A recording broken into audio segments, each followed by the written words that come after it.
اور یہاں پہ جناب غوث قطب ابدال جو ہے وہ اڑا کریں گے اور مریدنیوں کو کیچ کریں گے جی، غیر محرم مریدنیوں کو.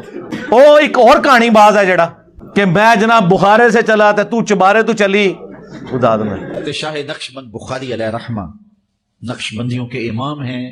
آپ کابل میں تشریف لائے تو بادشاہ کے گھر میں کام کرنے والی ایک خاتون آپ سے روحانی نسبت قائم کر لیتی ہے. جو اس کی ہم منصب تھیں انہوں نے اس سے حسد کیا اور بادشاہ کے گھر کا زیور چوری کر کے اس پر الزام دھر دیا اور گواہیاں بھی دے دی. بادشاہ کو بڑا غصہ آیا. اس نے کوئی بات سنے بغیر کہا کہ اس کو لے جاؤ اور محل کی چھت سے اوپر گرا دو. خیر اس کو چھت پہ لے گئے. جب پھینکنے لگے تو اس کے دل میں خیال آیا، وہ کسی نے بتایا تھا کہ اوکھے ویلے بزرگ کام آتے ہیں، تو اس سے بڑھ کر اوکھا ویلا ہو کیا سکتا ہے. تو اس نے بخارے کی طرف منہ کر کے کہا، شیئا للہ چو گدائے مستمند المدد خواہم ز شاہ نقش بند. اور اتنے میں جلاد نے پیچھے سے دھکا دے دیا. جب وہ نیچے گئی تو حضرت شاہ نقشبند بخاری نے پکڑ کے آرام سے زمین پہ رکھ دیا. تو حیرت زدہ ہوگی، حضرت آپ کب آئے تھے؟ کہا تو از چبارہ آمدی من از بخارا آمدم. تو چبارے سے چل پڑی تھی، میں بخارے سے چل.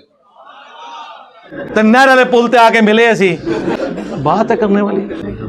دیکھیں اوکھے ویلے بزرگ کام آمدے نے، او کہانی باز ہوں نہیں بھائی کام آمدے، مار چڑے نے بزرگ سارے میں علمی طور تے ہوں نہیں کام آمدے. اور وہ دیکھیں اگر انہوں نے نگاہ ہی مارنی تھی تو بخاری بیٹھ کے نگاہ مار دیتے نا. ابھی وہ ان کے جو ماننے والے وہ کہیں گے نہیں جی اس میں تو کہیں نہیں ہے کہ انہوں نے وہ اس مریدنی کو پکڑ کے نیچے اتارا تھا، پھر کیا لینا ہے نہیں دور جے انہوں اتنے پتہ لگ گیا اتوں نگاہ مار کے انہوں تھلے لینڈ کرا لینا. کیوں آیا تھے؟ اسی واسطے ہی آیا سی. تو بات کرنے والی کریں. حضرت امیر حمزہ کا جب مسئلہ ہو رہا تھا احد کے میدان میں، اس میں نبی علیہ السلام نے تو کوئی ایسا معاملہ نہیں ان کے ساتھ کیا کہ ان کی حفاظت فرمائی ہو. آپ لوگوں کی باتیں ہم پھر کمپیریزن تو ظاہر قرآن و سنت سے ہی کروائیں گے نا.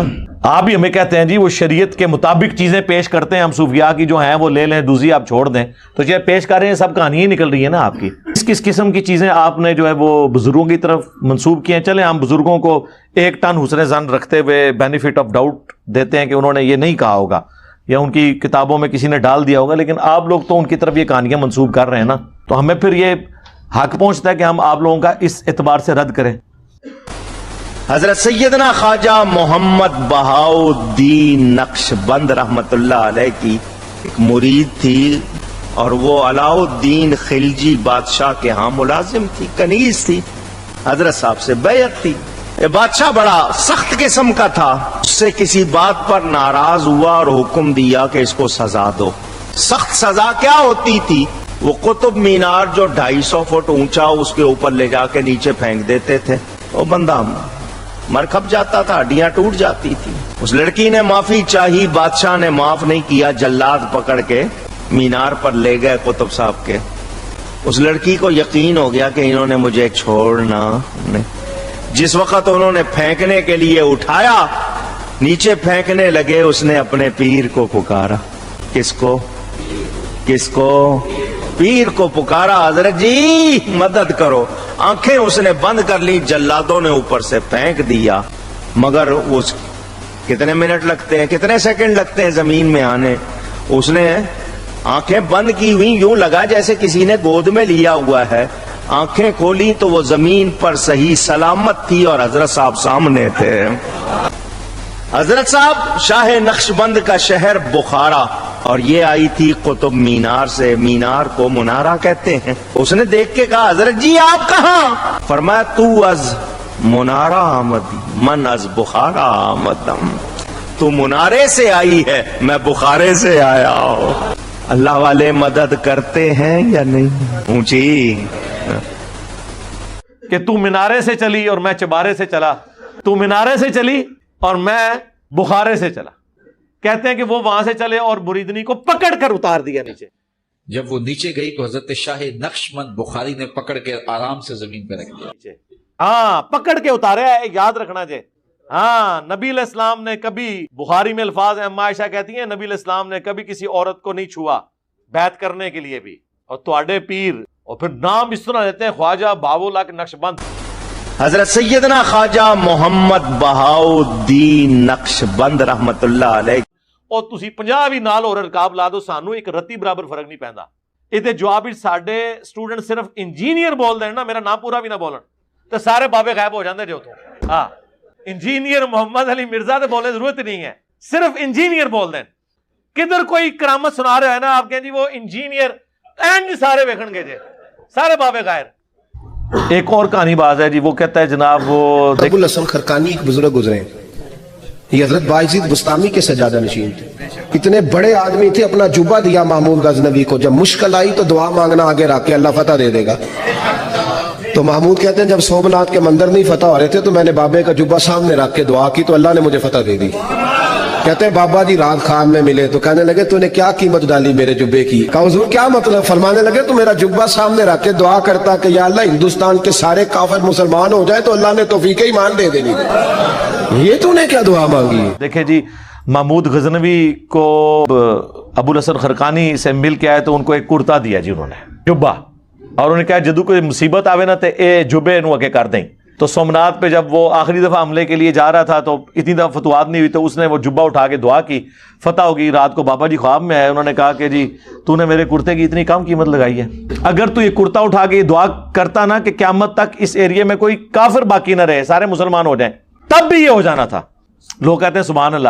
تو اللہ کے نبی علیہ السلام کی مبارک زندگی میں قریش مکہ نے اسلام کیوں نہیں قبول کر لیا؟ سب نے. ابو جہل کیوں کفر کی موت مر گیا؟ اور کیٹاگوریکلی آپ کہہ رہے ہیں قیامت تک. نبی صلی اللہ علیہ وآلہ وسلم کا اپنا کرتا صحابہ کے پاس موجود تھا. سیدہ اسما بنت ابی بکر نے وہ کرتا نکالا اور کہا کہ ہم اس کا دھون جو ہے وہ مریضوں کو شفا کے لیے پلاتے ہیں. کالا وہ جبہ تھا کسروانی طیالسی. تو صحابہ کرام قادسیہ اور یرموک میں وہ کرتا لے جاتے اور جا کے کہتے کہ جی یہ سارے قیامت تک کے لیے مسلمان ہو جائیں اس کرتے کو دیکھنے کی برکت سے. ابو الحسن خرقانی وہ جی محمود غزنوی نے ان کو کرتا دیا تھا سومناتھ پہ, انہوں نے اتنے حملے کیے کامیاب نہیں ہوئے. پھر انہیں یاد آیا کہ میرے پیر نے مجھے دیا ہوا تھا کرتا, تو انہوں نے رات کو کرتا اللہ کی بارگاہ میں پیش کیا تو کامیابی ہو گئی. بابا جی خواب میں آ گئے اور وہ ناراض ہیں کہ تو نے میرے کرتے کی اتنی کم قیمت لگائی ہے. اگر تو یہ دعا کرتا کہ اس سرزمین میں کوئی کافر باقی نہ رہے سارے مسلمان ہو جاتے. آج بھی نہیں ہوئے, آج بھی یہ اس سب کانٹیننٹ کی سرزمین میں میجورٹی کافر ہیں. انڈیا پاکستان بنگلہ دیش ملائے تو آدھے سے زیادہ کافر ہیں. اور سب سے بڑھ کر کیا نبی علیہ السلام کے کرتے کی برکت سے سارے مکے کے لوگوں نے, پوری عرب کی سرزمین نے کلمہ پڑھ لیا تھا؟ تو اگر نبی علیہ السلام کے کرتے کا یہ حال ہے, ابو الحسن خرقانی دا کرتا تھے شیعہ کوئی نہیں. ہاں صحابہ لے جاتے نا قادسیہ اور یرموک میں رسول اللہ کا کرتا, مسلم شریف میں موجود ہے. اسما بنت ابی بکر نے نکالا اور کہا کہ ہم اس کا دھون مریضوں کو شفا کے لیے پلاتے ہیں. رسول اللہ کے تو کرتے کے دھون میں بھی شفا ہے, نبی علیہ السلام کا کرتا کیوں نہیں صحابہ کرام نے قادسیہ اور یرموک میں پیش کیا؟ جنگ یمامہ میں تو کم از کم پیش کر دیتے, جہاں جنگ بھی مسلمہ کذاب سے تھی تو شروع میں مسلمان ہار بھی گئے, بعد میں اللہ تعالیٰ نے غیبی مدد فرمائی اور جیتے تو لے جاتے رسول اللہ کا کرتا. اگر نبی علیہ السلام کے کرتے کے بارے میں کوئی صحابہ کا اس طرح کا عقیدہ نہیں ہے کہ اس کو دیکھ کے کلمہ پڑھ, یار نبی علیہ السلام کو خود دیکھ کے کیا صحابہ اکرام کے علاوہ جو باقی لوگ تھے انہوں نے کلمہ پڑھ لیا تھا کافروں نے؟ تو اس طرح کی جب آپ کرامات بیان کرتے ہیں پھر ہم آپ کو جب کمپیریزن کرواتے ہیں تو پھر آپ کو برا لگتا ہے, تو ہم نبی علیہ السلام سے کمپیریزن کروائیں گے. کہانیاں بنائی ہوئی ہیں, جب ہم ان کی انجینئرنگ کرتے ہیں ان کو بتاتے ہیں یہ کہتے ہیں بزرگوں کی توہین کر رہے ہیں, تو بزرگوں کی توہین تو آپ کروا رہے ہیں نا, ہم تو کہہ ہی نہیں رہے آپ کو, آپ خود کر رہے ہیں. بابے بھی اسی خدا کو مانتے تھے لیکن ان کوالٹیز کے ساتھ نہیں, انہوں نے اپنا ایک نظریہ بنایا ہوا تھا. خدا تو سب کا ایک ہے, لیکن جس خدا کا تعارف پیغمبروں کے ذریعے, وحی کے ذریعے, کتابوں کے ذریعے ہوا ہے وہ خدا اور ہے, اور جس کا تعارف ان بابوں نے کروایا ہے نا وہ کوالٹیز ہمارے اس خدا کی نہیں جس کا تعارف ہمیں اس شخصیت نے کروایا جس کی قبر مدینے میں ہے. اللہم صلی علی محمد وعلی آل محمد واصحاب محمد اجمعین الی یوم الدین.